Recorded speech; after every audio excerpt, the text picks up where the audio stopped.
footage.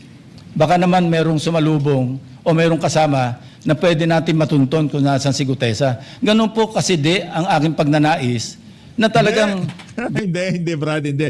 Yung mga kasama ni Gutesa, wag na natin pag-usapan si Gutesa. Tapos na si Gutesa. Hinahanap. Yun, 18 na Gutesa, ayaw mo? 18 na Gutesa.